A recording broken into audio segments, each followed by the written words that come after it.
Bonjour à tout le monde. Aujourd'hui, c'est le 23 juin 2023. C'est 3 jours déjà qu'on est dans l'été. Est-ce qu'il fait chaud? Oui, oui. Ça paraît pas terrible, mais quand même, on voit bien que c'est l'été, on sent bien que l'été. Qu'arrive-t-il? Parce qu'aujourd'hui, beaucoup de monde est en congé parce qu'on a la Saint-Jean demain. Mais la Saint-Jean, ben, vu que c'est un samedi, ben, il y a des gens qui sont en congé le samedi ou qui sont en congé le lundi. Donc, finalement, c'est une journée demi-congé, mais le marché, lui, marche. À part le Québec, tout fonctionne, disons, comme si c'était une journée normale. Et donc, le marché boursier, aujourd'hui, il est un tout petit peu en correction, comme vous regardez ici. Et il est un peu pessimiste. Pourquoi il est pessimiste? C'est parce que le patron de la Banque centrale d'Angleterre a augmenté les taux d'intérêt de 0,50, même pas 0,25, 0,50.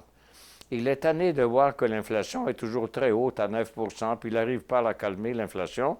Ici, on est bon, on est rendu à peut-être à 4% d'inflation, mais en Angleterre, ça va, ou en Grande-Bretagne, c'est pas encore bon. Et ce monsieur-là, donc, plaf, a augmenté de 0,50. Ce monsieur-là, en parlant, en passant, c'était l'ancien patron de la Banque centrale du Canada, que l'Angleterre l'a invité à donner les démissions ici, puis s'en aller à devenir le patron de la Banque centrale dans Grande-Bretagne. De quoi on va parler aujourd'hui? Ben, on va parler voyez-vous, c'est marqué ici le tableau, Kondratiev et autres. Ben, c'est encore le cycle économique, parce que le dernier vidéo qu'on a fait, c'était à propos du cycle économique standard. Alors, le cycle économique standard, juste pour le reprendre, il est fait comme le tableau ici le montre. Donc, on a sur l'axe horizontal le temps et sur l'axe vertical, c'est le produit intérieur brut. Et on a des phases, la phase 1, 2, 3 et 4. La phase 1 dit que l'économie est en expansion. Je ne veux pas revenir là-dessus parce que c'est dans l'autre vidéo, le précédent. Le 2, c'est le pic, le 3, c'est la contraction, et le 4, c'est le creux, et après, ça recommence.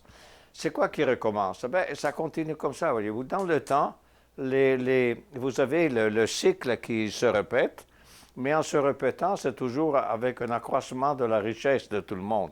Ce n'est pas qu'on a un cycle et puis ensuite c'est fini là. C'est le cycle reprend après, c'est-à-dire avec le 1, le 2, le 3 et le 4, mais toujours en montant. Donc, l'économie continue à progresser, mais c'est toujours avec ces phases qui sont indiquées ici. Ça, c'est le classique. À présent, est-ce que le cycle économique comme graphique, c'est le seul? Non. Il y en a au moins quatre qui sont disponibles pour être vus. Des quatre, vous avez, regardez, vous en avez un de monsieur Kuznets ici. Je prononce bien, pas bien son nom, mais c'est un grand monsieur.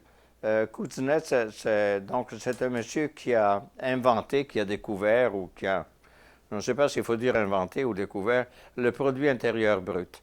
Parce que dans les années 1930, finalement, on ne savait pas comment mesurer l'économie. Donc, on a demandé à ce monsieur-là d'inventer quelque chose qui permettait d'avoir une idée, une statistique sur l'économie. Et c'est ce monsieur Kuznets. C'est un grand monsieur parce qu'il a fait de l'économie. Il a fait une science. Ce n'était pas une science avant. Il en a fait une science. Finalement, il a, comment dire, finalement, comme je vous dis, c'est un pionnier comme monsieur.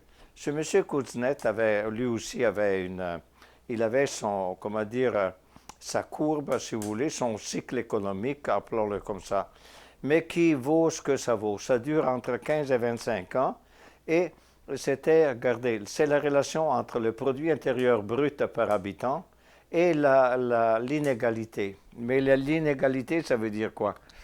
Ça veut dire que il a pris, par exemple, les statistiques ou le principe de M. Gini.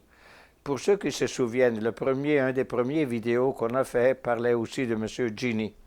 Gini était un économiste italien du 19e siècle, lequel est celui qui disait 20% de la richesse en Italie est possédée par 80% de la population et 20% de la population contient à 80% de la richesse. Et ça montre l'inégalité entre ceux qui sont riches et ceux qui sont pauvres.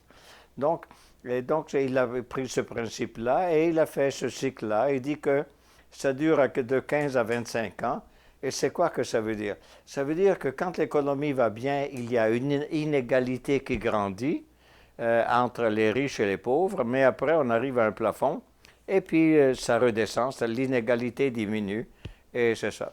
Naturellement, quand il a fait ça, c'était dans les années 1950. Est-ce que c'est encore aujourd'hui valable? Dans les références qu'on vous a données, comme on vous donne toujours pour toutes ces vidéos, finalement, allez voir les références sur ce monsieur Kuznets et il est sujet à des critiques aujourd'hui. Ça reste que, enfin, pour ce qui concerne son niveau d'inégalité, qui monte et qui descend en fonction de la croissance économique enfin, de la croissance et puis du ralentissement qui suit de l'économie. Donc, lui, il a. Ben, allez le voir, c'est quand même intéressant de lire de ce monsieur Kuznets. Ensuite, le deuxième qui fait des vidéos, fait des vidéos, excusez, le deuxième qui fait des courbes, des cycles économiques, ça s'appelle monsieur Kitchin. Et monsieur Kitchin, ici, voyez-vous le 2 ici, et lui, il est de 1861 à 1932, et il fait le rapport entre la production et les inventaires. Il veut dire quoi? Il veut dire que quand l'économie va bien, finalement, on produit de plus en plus, puis à un certain moment, il y a un plafonnement dans la capacité de consommer, et donc il y a trop de produits par rapport à ce qu'on en consomme, et donc l'économie ralentit. Et donc, il dit que ce sont des cycles, il dit de 3-4 ans. Voyez-vous, ils sont courts, parce que le cycle de M. Kuznets, le 1, est de 15 à 25 ans. Le cycle de M.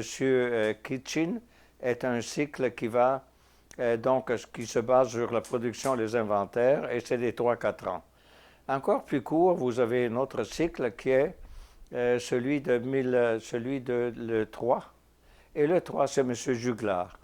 M. Juglar est un Français du 19e siècle, voyez-vous, 1819-1905. Et puis, finalement, il a fait trouver la relation entre l'investissement du capital et l'économie, comme elle fonctionne, le capital fixe, je veux dire, et comment l'économie fonctionne. On dit, selon les sources, qu'il a découvert les cycles économiques. De l'autre côté, vous avez Sismondi, comme on l'a dit la semaine dernière. Sismondi, le Suisse, là, c'est considéré comme le père des cycles économiques. Enfin, plus ou moins, c'est les mêmes époques pour tous les deux. Et puis voilà. Finalement, vous avez le quatrième, Kondratiev. Kondratiev, c'est un autre univers. Kondratiev, c'est un monsieur d'abord, c'était un économiste, il a eu la malchance, si on peut dire comme ça, définitivement c'était une malchance, de se retrouver à devenir économiste dans la période dans laquelle, en Russie, on abolit l'aristocratie, on abolit les tsars, et ça devient l'Union soviétique. Et en devenant Union soviétique, tout devait appartenir à l'État. Sauf que Lénine, le premier patron de l'Union soviétique, avait une certaine sympathie pour ce monsieur Kondratiev, lequel disait que oui, c'est beau tout nationaliser et tout ça, mais quand même, ça serait bien de laisser la propriété privée, pas la propriété, mais une activité privée finalement en petit, mettons des petits consortiums, je ne sais pas, une activité par exemple de l'agriculture, au lieu de la rendre collective, égale pour tout le monde, mais morcelée pour finalement, je ne sais pas, c'était un peu être capitaliste en quelque sorte, dans un univers global qui était communiste et donc tout appartenait à l'État. Naturellement, voici que Lénine meurt, et puis c'est Staline qui prend la place. Et Staline, quand il prend le pouvoir, lui, il veut que tout soit collectivisé, tout, complètement tout, c'est l'État. Donc, ce monsieur, comment dire, Kondratiev, il paraît un peu une anomalie. Et une anomalie pour M. Staline, ça finit mal. Et en effet, finalement, ils l'ont mis en prison, puis ensuite ils l'ont fusillé en 1938. Est-ce qu'il était si mauvais? Non, au contraire, c'était vraiment un monsieur très brillant. Mais quand est-ce qu'on l'a redécouvert? C'était un certain monsieur, un économiste américain, Schumpeter, qui est en réalité c'était un Européen, mais qui a émigré aux États-Unis. Et monsieur Schumpeter, vous l'avez dans la référence 1, Et dans la référence 1, il vous montre, ça c'est en français, voyez-vous. Ben non, il voudrait être en français, mais il n'est pas en français. Ok. Mais regardez, il vous montre les vagues donc de monsieur Kondratiev. C'est quoi les vagues à lui? Ben lui, il dit qu'il fait, voyez-vous, l'économie est faite d'une expansion qui dure à peu près 20 ans. Ensuite, on a un plateau, lequel plateau dure 10 ans. Ensuite, on a une dépression qui dure 20 ans. Voyez-vous, c'est des cycles entre 40 et 60 ans. Et le premier cycle, lui, parce que naturellement, il faut penser que nous sommes au plus loin dans la vie de monsieur Kondratiev, nous sommes en 1938. Et donc, lui, il a étudié, ce monsieur Kondratiev, il a étudié, donc, il a dit, le premier cycle, selon sa théorie, date de 1790 à 1849. Et naturellement, pour lui, il y a deux grandes phases. Ben, on a les trois ici, mais en réalité, pour lui, ils sont deux en réalité. Il dit A et B. Et donc, A, ça veut dire c'est une expansion économique, et B, c'est une dépression économique.